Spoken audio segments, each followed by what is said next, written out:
Welcome. If you're a woman who has a sense that there's more out there for you, you're in the right place. I'm Whitney Baker, host of the Electric Ideas podcast. Somewhere along the line of work and kids, life carried on, but I lost track of my truth. I'm on a reflective journey, and that's what this podcast is all about.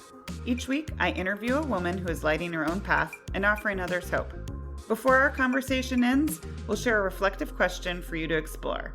Sometimes all we need is a jolt, a fresh idea, an aha moment that connects us to a sense of possibility. This, my friends, is what I call an electric idea. Welcome back to Electric Ideas. I'm your host, Whitney Baker. Today we are diving into a topic that, if I'm being totally honest, makes me feel a little uncomfortable. And that's diet culture. But when I started this podcast, I committed to being authentic and traveling through some uncomfortable topics with guests if I truly believe that it will result in a conversation that supports my community. So today I'm excited to share my conversation with Lori Brand because she has some really interesting perspective to share. I talk a lot about living with more intention and awareness and getting off of autopilot. And from my perspective on diet culture, I think it's so pervasive, especially in the States, and so sneaky that many women have no idea how much they've absorbed of this messaging. It's in the advertisement for the guilt-free snacks. It's the casual comment from a friend that she's earned a meal or dessert or something like that. Not to mention us and potentially our children being regularly inundated with unrealistic images of women. And that's why I'm so glad Lori is here with us today.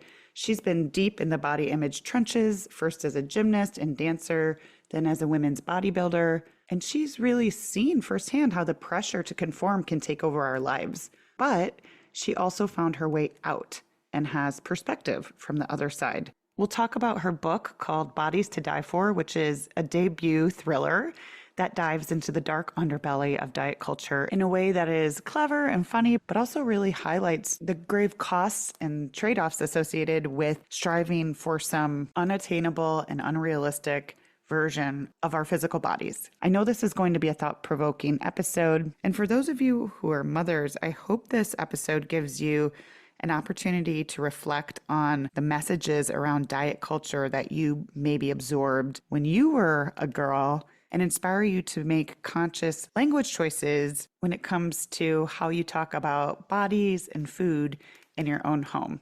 Let's get into it. Hi, Lori. Welcome to the show. Hi, Whitney. Thank you so much for having me. I want to start with a story that you've told that really struck me. And it's Uh-huh. about the first time you encountered diet Yeah. culture in fourth grade, which is Yeah. Fourth so grade. sad. Can you tell us about that? Sure. So I was 10 years old and I had been going to dance lessons since like before I can even remember. Like I've had dance lessons in my life, probably since I was 3. So I'm going to dance lessons with Barb, who's a trusted adult and, she's great. And my mom's driving me there. And she says, "Oh, by the way, Barb's not going to be teaching for the next few months. Jill, her assistant, will be teaching. Barb will still be there, but she'll be off on the side taking notes, but you won't be able to talk to her." I said, Okay, why?" My mom said, "Well, because Barb had her jaw wired shut." And I said, well, like what? What happened? Right. And my mom said, "Well, she wanted to lose some weight." And I was like, wait, so she had her jaw wired shut, And my mom was like, yeah. And I was asking all these questions. I was like, but wait, but why? And we were pulling right up to the curb at that point. And my mom said, "Go in there, but you got to like quit asking questions. Don't go in there like asking like adults and things questions. You're going to embarrass Barb. You're going to freak everybody out." So I get dumped at the curb and I go in there and other moms are dropping their daughters off. And it's like business as usual. Like nobody's freaking out. And so over the next several weeks, Barb starts to shrink. She gets smaller and smaller and smaller. And she sits, over in the corner. She's got like a protein shake that she occasionally like sips out of a straw and her cheekbones pop. And I don't know what I did, but at some point, maybe 2 months in, she's gone down a whole lot of weight at this point. I did something to warrant her attention. Like I must have done something bad. But she's really a nice person though. But she pointed at me and she, did her finger like this. And so I went over there in my tap shoes. And I don't remember what she said to me, but it occurred to me that like there were no moms around to like rat me out. There's no other girls around to rat me out. This is like my chance to get my questions answered, right? And so I said, "Did you really have your jaw wired shut?" She shook her head yes. And I said, can you see the wires? And she nodded, and I said, can you show me? And she hooked her finger in her lips, and she pulled the side of her mouth back. You could see these metal wires zigzagging up and down between her upper and lower jaw.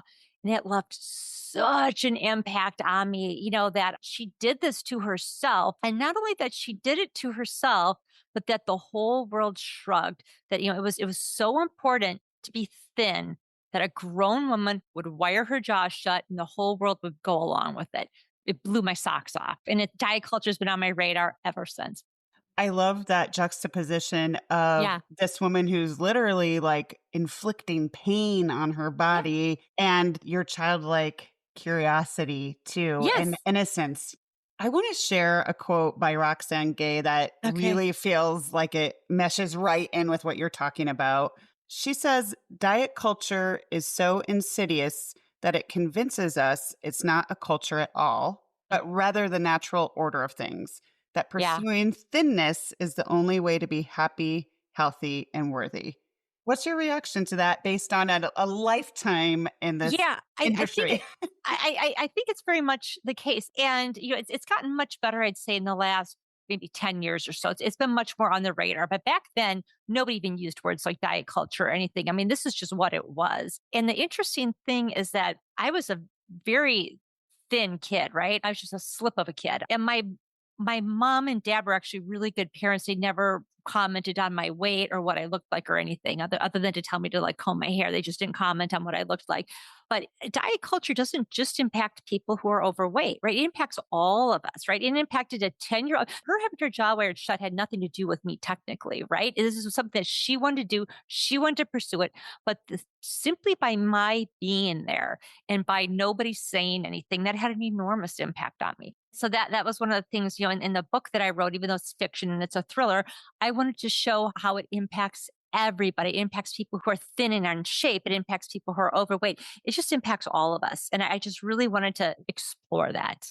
Yeah, I gleaned from reading your book and doing some reading on this topic, that a Yeah. topic that makes me uncomfortable. I was Yeah. sharing with you that I Yeah. haven't really done this topic just because Yeah.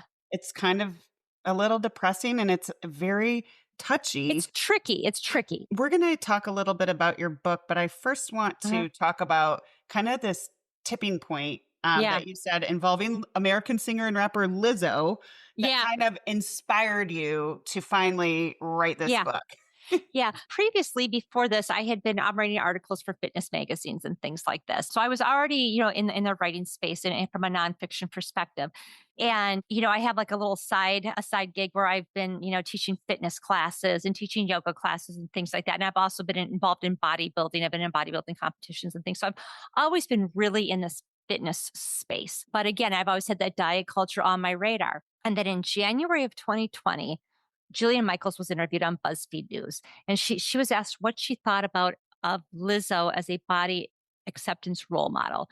And Jillian said, "Well, why are we celebrating her body? Why aren't we celebrating her music? Because it's not going to be awesome if she gets diabetes."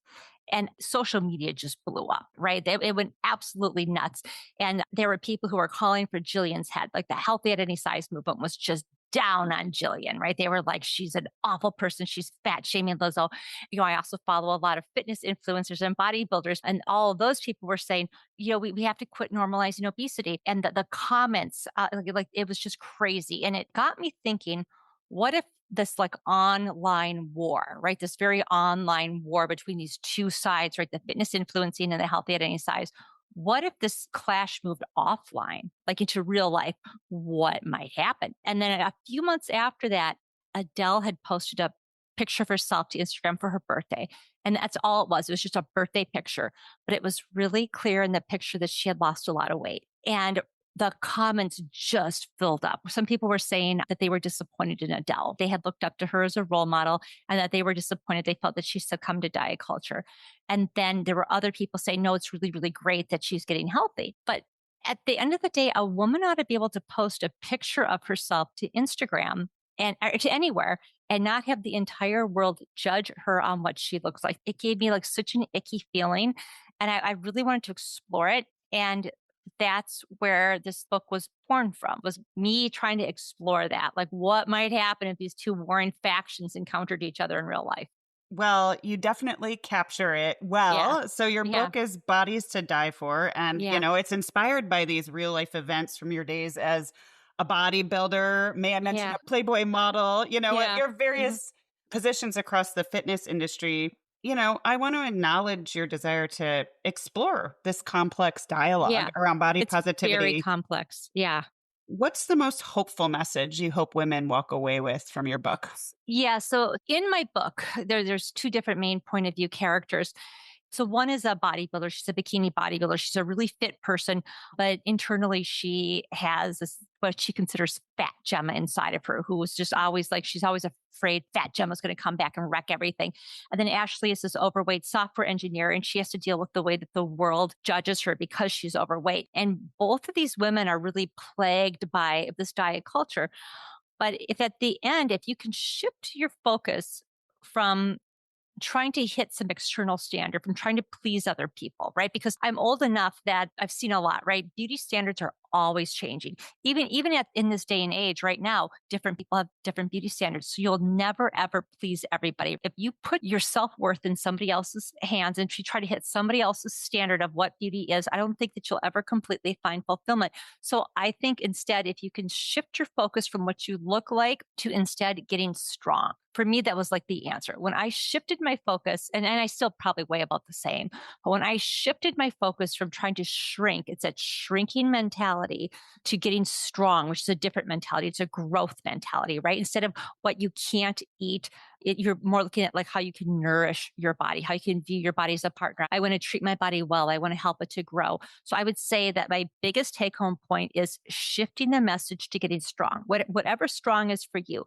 Maybe you want to do a push up. Maybe you want to do a pull up. Maybe you want to walk a mile. Maybe you want to, squat 100 pounds. These are like attainable goals. There's nobody who can say, no, you didn't squat 100 pounds, right? 100 pounds is 100 pounds. You set your sight on these little goals and you start to stack them up, and like your confidence in yourself increases, your belief in yourself just increases, your grit increases. I think chasing strength is just so empowering, and I would just highly encourage people to send their energy there. The other thing is that, so often we say, well, society this and society that. We blame society for what we're in. But Whitney, like you and I, right? We are society, right? And I think we as women need to quit tearing each other down, tearing ourselves down. What we say to each other, what we say about other women when they're not around. Our daughters are listening. We ourselves are listening. Our internal side is listening to other people. How we speak about other women and about ourselves can be very damaging, or it can be very inspiring. And I would say that we as women need to work together to create a better tomorrow for ourselves and for our daughters, because strong women lift each other up. I like believe that with everything I have. Oh Yeah. man, that gives me goosebumps. I'm Yeah. so with you on that Yeah. one. You're a mother, Mhm. and you've said we have a responsibility for the Yes, world we bring our daughters totally. into. So, in this era of social media, you're Mhm. very steeped in this as Yeah, evidenced in your writing in the book. I know it's super prevalent for younger yeah, and younger girls to get yeah, kind of sucked into this comparison and diet culture. yeah. And I know social media platforms are being attacked and even sued for Mhm, amplifying, mhm. body image issues. What's your best advice for raising strong daughters in this environment?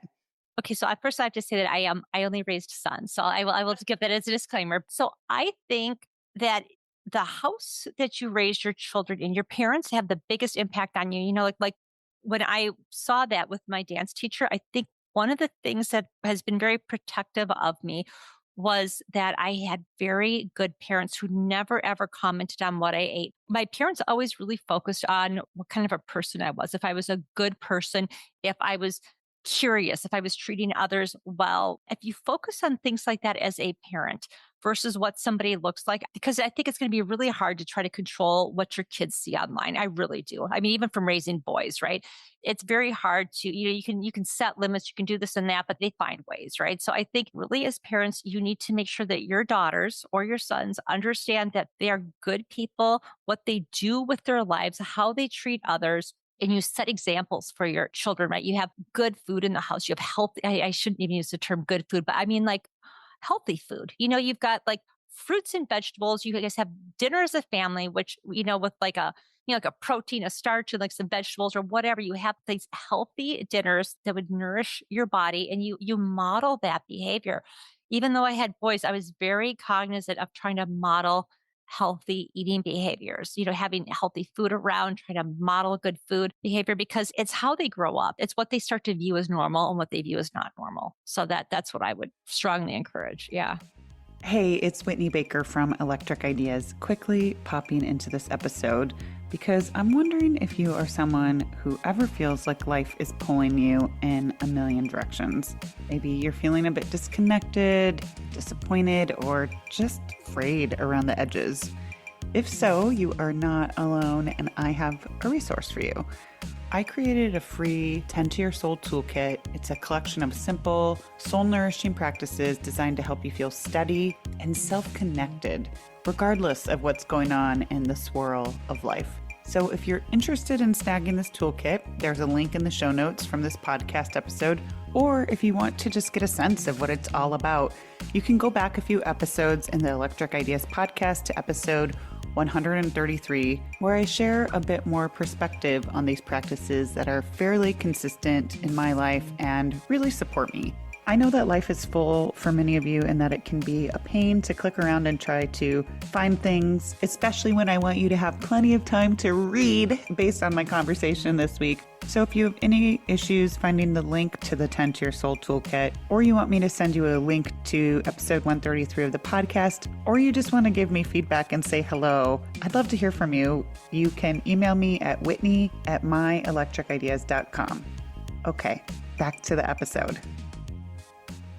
Yeah. And I just want to echo, I'm definitely not an expert in this area, but Yeah. I just wanted to reinforce, I think that they're watching and listening. What we say about ourselves, even to Yes. other women in front of Yes. them, is Yes. so Yes. important. Yeah. Yeah. So I still remember this when I was like 16 years old, maybe 15, 16. This one summer, I had a friend who lived a few houses down, and her mom had recently lost, I don't know, I'm just going to ballpark it, maybe 30 pounds. I'm not real sure. But she had lost a lot of weight. And her mom had this picture that she had taped of herself to the refrigerator. And underneath it was her like before picture. Underneath it, she had written fat hump with a question mark, right? And she put it right in the fridge. And I remember that summer, every time I was at my friend's house and we'd come inside to get like something to drink, I remember like opening up that fridge every time, fat huh, fat huh, fat huh. I would see this over and over. I didn't even live in that house, but I was there for like one summer a lot, sunbathing.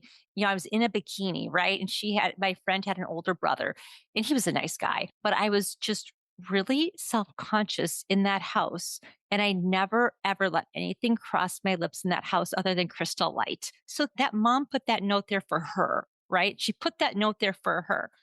But I'm sure it impacted her daughter. I think her daughter, though, thought she was nuts, but it impacted me, who I'm not even her daughter. I'm her daughter's friend, and I'm there. So, like, yeah, I mean, our kids are watching us. They're listening. They're modeling. I mean, I was interested, right? And things like that. I'm really glad we're having this conversation too, because Yeah. I think that there's a lot of women in my audience who probably maybe don't even fully realize how Yeah. much exposure, how they've just lived in that diet culture when they Totally. were, Right. you said that you're hopeful and the awareness is Yeah. up and the Yeah. dialogue is shifting a little bit. So, what's your best advice for loving the exact body we're in right now? So, again, I think if you don't compare yourself to those external standards, but if you want to get strong, I think it's viewing your body as something that you want to nurture, something you want to take care of, and starting to set these goals for yourself, like, walk a mile or do a push up. And when you can start to do these things, you start to feel really good about yourself. Like, that you are getting strong, and I can feel good about what I can do. I feel like I can climb the stairs, I can do this and that. And movement feels good, right? Exercise feels good. Dancing to music feels good. If you can start to do these things, I think you can start to love your body for what it can do rather than what it looks like. I like that sentiment. Tell us more about your shift with kind of aligning getting strong Yeah. physically with realizing how much that impacts your mental strength as well. Yeah, it was a complete eye opener for me, right? I had gone through kind of like, I want to say like a midlife crisis. So I've always been really pretty active. When my kids were little, I had a 2-year old, and then when my kid was 2, I had twins. So I was really busy, right? I was like overwhelmed. And I probably didn't go to the gym for about 5 years. And we were pretty active. Like we went to the beach, we went on bike rides, we did all sorts of things. And I didn't actually gain any weight or anything, but I started to get kind of like depressed. Like I was just living my life for everybody else. You right. All I was there to like make lunches and drive people places and it was like my whole entire life. I was just giving everything I had away. And it all kind of came crashing down one day. And I just remember all my kids now were in grade school. And I remember looking at myself in the mirror, and I had just had some people kind of like mentally pushing me around a little, not physically, but just kind of emotionally pushing me around. And I remember looking at myself in the mirror and just giving myself a good squint. And the first thought that came into my mind was I wanted my arms back. I used to have like a really nice set of arms. I wanted to feel like if I wanted to punch somebody, I could knock them on their ass. That's what I wanted, right? I wanted to look vaguely threatening. I missed that look, right? I wanted to look intimidating. I wanted to look like if you messed with me, it might be a bad idea. And so I started lifting weights again, wanting to with the intention that if I wanted to punch somebody, I could punch somebody. That's honestly why I started lifting weights. And so I started lifting weights then with that intention of getting really strong. And I did that for a few months. And as I was doing that, it was like this cage door opened instead of like just like restricting calories. I was more like, well, how much protein is in that? I was like, Googling like how to gain muscle fast or something like that. And I noticed this shift, this mental shift in myself. And as I started to get stronger, I started to feel a lot better. I was no longer depressed. And I actually no longer wanted to punch somebody. And I felt amazing. And I was like, man, is that really what it took? All these years that I wasted trying to be small versus just trying to get strong. Like, what a shift that was. And ever since then, I have not been able to shut up. All you have to say to me is that, like, you want to get a little bit stronger, and I'll talk your ear off, right? I'll talk like lifting splits, protein grams. I'm just like all over it. And I started then getting into bodybuilding just because I got like really, I like went way down the rabbit hole on this. And what I started to notice, which was so interesting, right before a bodybuilding show, you're all backstage, right? And people are in the like the some of the best shape of their lives. You look as good as you're ever going to look. And these women who I would know who are lovely women, but they would look at themselves in the mirror and they would find faults. I'd be sitting right next to somebody in like $1,000 bikini, right, who's like spray tanned, and got her hair all done, and got her makeup professionally done. And she's like, if she's looking kind of fat back here, she's still got too much fat on her, this or that. And it just really hit me that like it's everywhere. If you're ready to get on a bodybuilding stage and you're still wondering if you look kind of fat, like what's going on. I found it really, really shocking. Again, it's been this diet culture has just really been on my radar, and it's just really flagged for me how all of us it almost doesn't matter what we look like as long as we've got our energy in trying to please somebody else. It's like you never hit it, man. You just never ever hit that. Yeah.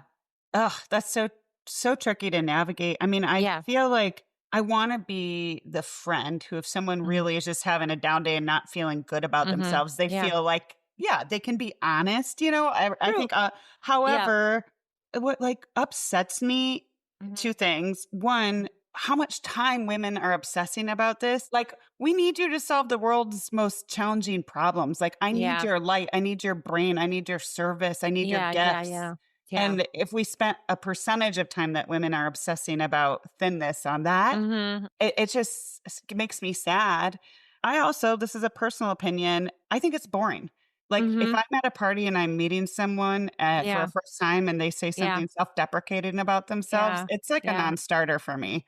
It is, and also, if you're at a party, it's the other people around too. Like, what I really hate to see is when somebody who says, "Oh my gosh, I've gotten so fat," but they're saying it especially in front of somebody who's bigger than them. And think how that makes the other people feel. Or even if you're saying it to somebody who is smaller than you, it's still challenging because that person might have lost a lot of weight. Now they feel like they've gotten to the size that they want. But the fact that you're talking about how awful you look.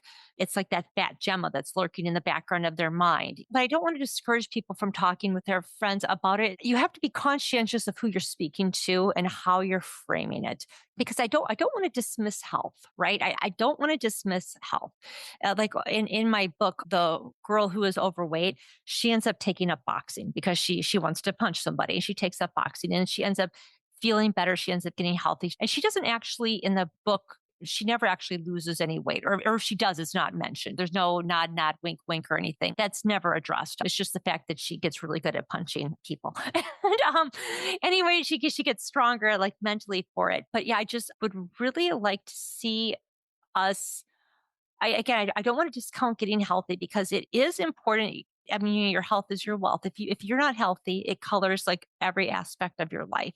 So I'm not saying to just eat like bonbons all day long and not exercise. That's not what I'm saying. I'm saying like to eat a healthy diet to like nourish your body, to view it as a friend, to get your body the exercise that it needs, but to not be focused on somebody else's external package, that like external look, because it's constantly changing. You're always trying to hit somebody else's preference, somebody else's definition of beauty.